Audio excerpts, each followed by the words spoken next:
Hello students, एजी first year में जो हम लोगों का पहला चैप्टर चल रहा है वो है seed structure and germination, Hindi में कहते हैं बीज संरचना तथा अंकुरण। सीड स्ट्रक्चर के विषय में हम लोगों ने पिछली वीडियो में देखा था कि सीड के 3 पार्ट होते हैं। आज की वीडियो हम लोग देखेंगे germination, types of germination and functions of cottons.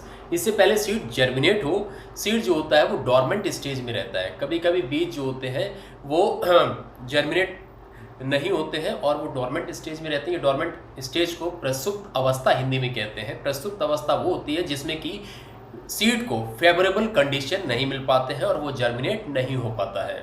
Favourable condition जैसे कि air, water, light, oxygen etcetera, ये इसकी फेवरेबल कंडीशन होती है। और इस पर्टिकुलर पीरियड को कहते हैं dormancy period. Dormancy period is the period in which seed remain inactive for a certain period, and after getting favorable condition it germinates and give rise to a new plant. So germination के विषय में हम लोग देखते हैं। germination क्या होता है?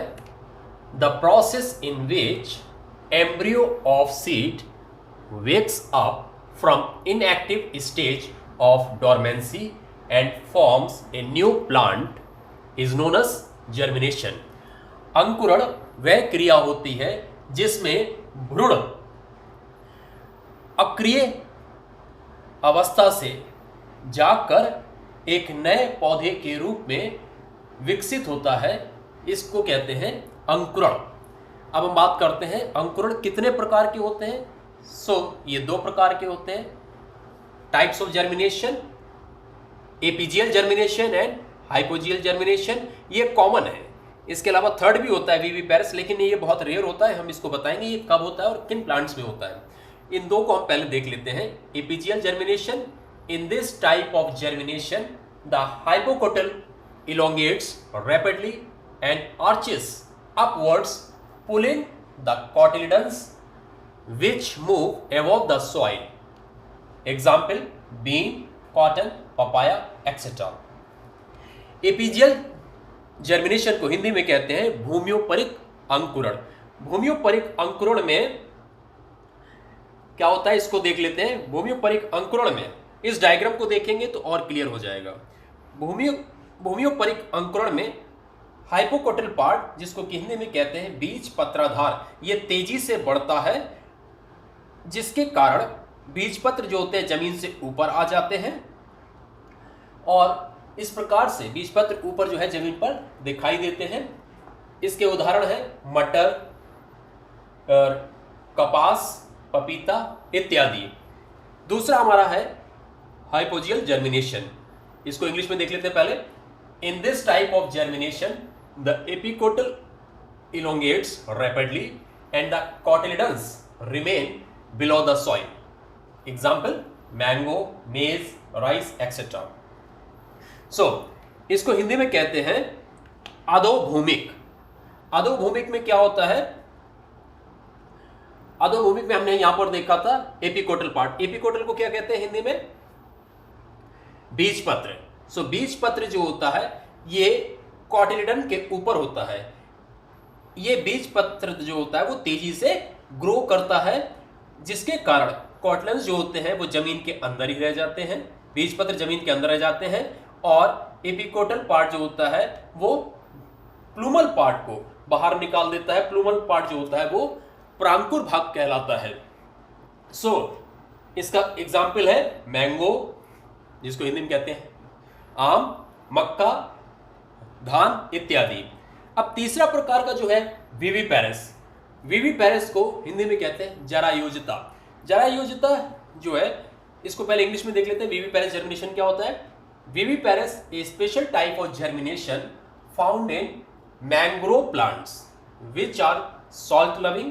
In viviparous germination the seed germinate while still attached to the parent plant. इसका एग्जाम्पल है राइजोफोरा। जरायुजता वह अंकुरण होता है जिसमें कि बीज अपने मात्र पौधे में लगे हुए ही अंकुरित हो जाते हैं। ये प्रायः उन स्थानों पर होता है जहां पर पौधे दलदली भूमि में पाए जाते हैं। इसका एग्जाम्पल है राइजोफोरा गंगा के डेल्टा में इस प्रकार के प्लांट्स पाए जाते हैं। इसके साथ साथ गंगा के डेल्टा जो मैंने आपको बताया है, और सुंदरवन। तो इस चीज को याद रखिएगा।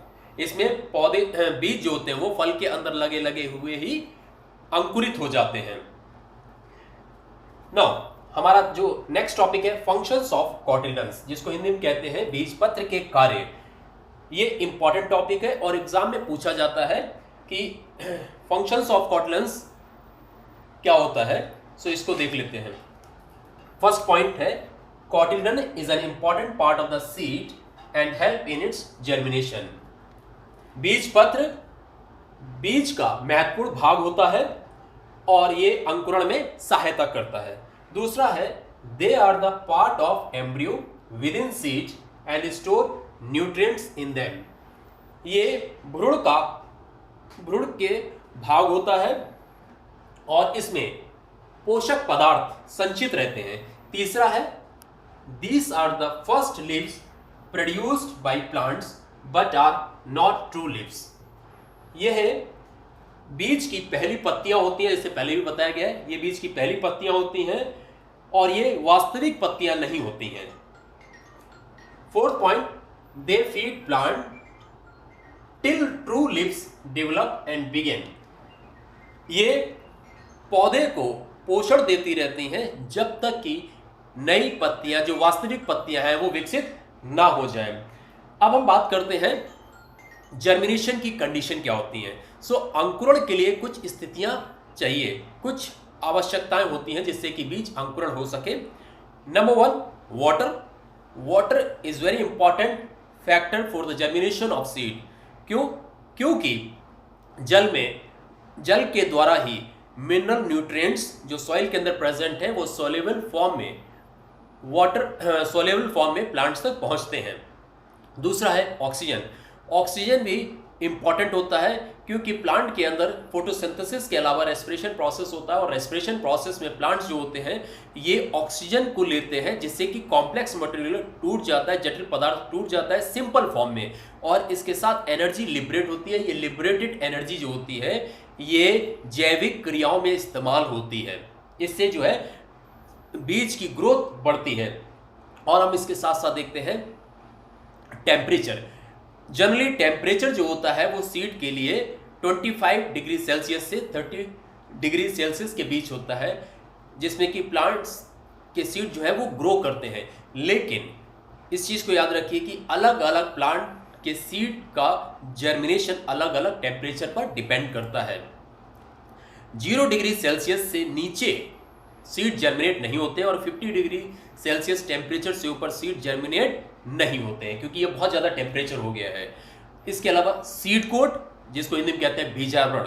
सीड कोट जो होता है वो कुछ सीड का हार्ड होता है जिसके कारण एयर अवेलेबल है, वाटर अवेलेबल है, टेम्परेचर अवेलेबल है, लेकिन ये जो मिनरल न्यूट्रिएंट्स जो सॉल्युबल फॉर्म में वाटर के द्वारा प्लांट में पहुंच रहे हैं ये नहीं मिल पाते हैं, जिससे कि सीड जर्मिनेट नहीं हो पाता है। तो सीड कोट को जो है वो सॉफ्ट करना पड़ता है। ये मैनुअली भी करना पड़ता है और इंडस्ट्रीज लेवल पर भी किया जा सकता है ताकि जो है मिनरल न्यूट्रिएंट सॉल्युबल फॉर्म में वाटर के अंदर पहुंच सके और सीड जर्मिनेट हो सके।